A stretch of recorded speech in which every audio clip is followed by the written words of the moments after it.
Hello, and welcome to English for Everyone, where we practice real-life American English. And today we're going to learn to avoid some important pronunciation mistakes. So let's get started. First, this is not correct. Wanderlust. A strong desire to travel and explore the world. That's me all the time. His wanderlust led him to visit over 20 countries in just a few years. The word is not pronounced wanderlust. It's pronounced wanderlust. Let's look at the difference. The correct pronunciation of this word has the sound ah, like hot and stop. It's an open sound. Wa, wanderlust. For the first vowel, for the first syllable, use the open ah sound, like hot and stop. Wa, wanderlust. We cannot say wanderlust. We cannot use the short sound like cup and up. We have to use the open ah sound. Wa, wanderlust. But we're not going to practice with this word because it's not a common word. It's not important. But what is important is where this word comes from. It comes from this word, and the word is pronounced wander. Again, it has the open ah sound like hot and stop. Wa, wander. Not wonder, but wander. If I use the short closed sound like cup and up, and I say wonder, well, that's a different word. That's this word. This word is pronounced wonder. So we have the first word, wander, with the open sound like hot and stop. And we have the second word, wonder, with the closed short sound like cup and up. They're different words and they mean different things. So we need to know the difference between these two words. Keep watching to practice with these confusing words. We're learning the difference between these two words, wander and wonder. First, let's look at pronunciation. Wander is pronounced with the short O sound, the sound ah, like you hear in hot, and stop. Wan. Wander. It's an open sound. Ah, wa. Wander.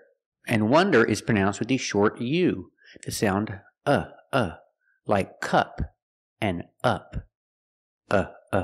This is a closed, relaxed sound. One. Like the number one. Wonder. The word wander, with the open sound ah, wander, is a verb. It means to walk or move with no clear destination. Example, tourists on vacation. They're just walking around the city. They don't have a clear destination. They just want to explore the city. So we use the verb wander. They want to wander the streets of the city. When you use the verb wander, you don't need a preposition in.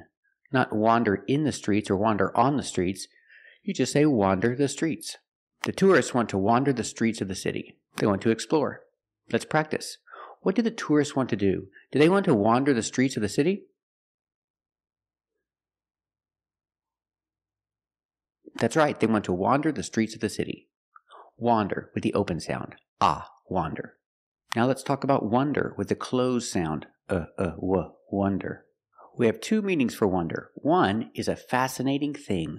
A fascinating thing is a wonder. Example, the 7 wonders of the world.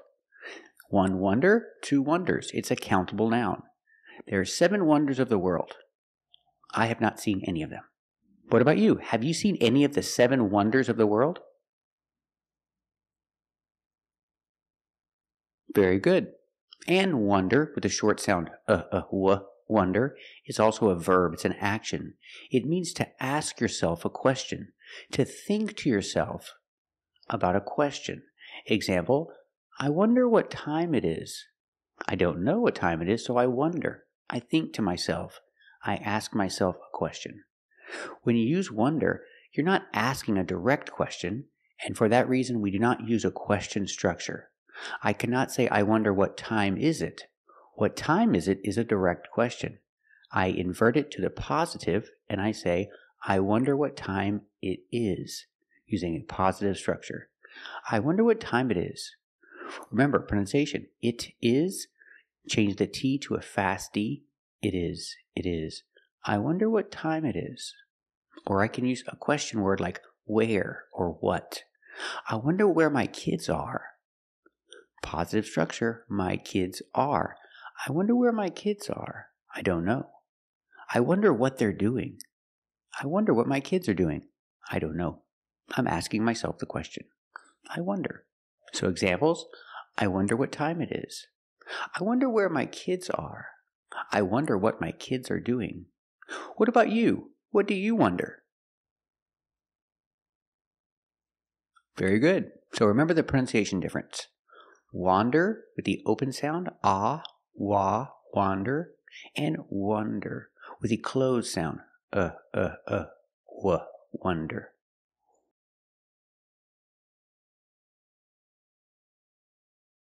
This is not correct. By the way, if you realize that you need more practice and that you don't have a speaking partner to practice English, we have a speaking club at LinguaTrip that you can join. I cannot say if you don't have a speaking partner to practice English. We have a speaking club at LinguaTrip that you can join.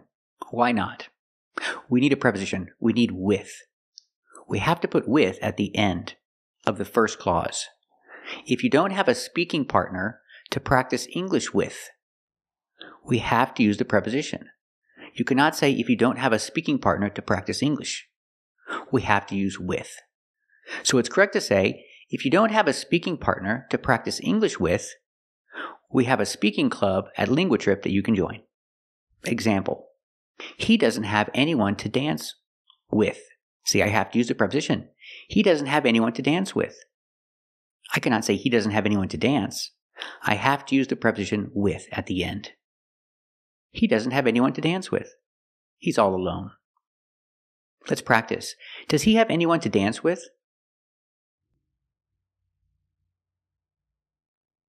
That's right, he doesn't have anyone to dance with.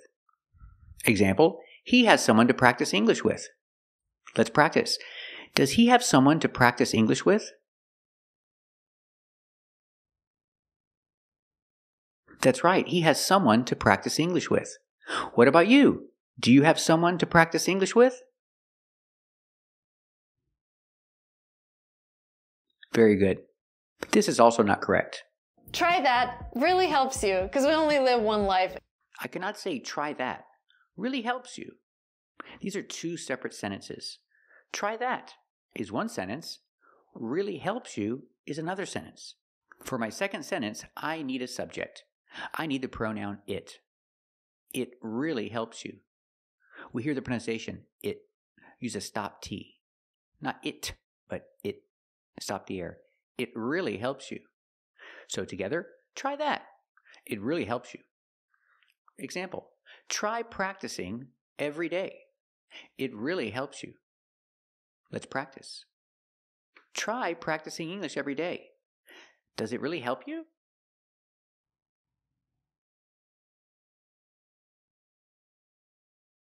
That's right, it really helps you. Also, don't say this. I live in the United States. I work in English. I pitch my companies to investors. Don't say I work in English. It sounds strange. You can change it a little bit and say I do. I do all my work in English. But not I work in English. You can say I work in construction or I work in education. But it's different when you talk about languages. You can say I do all my work in English. But not I work in English. Example, he does all his work in English. Let's practice. Does he do all his work in English? That's right, he does all his work in English. What about you? Do you do all your work in English? Very good.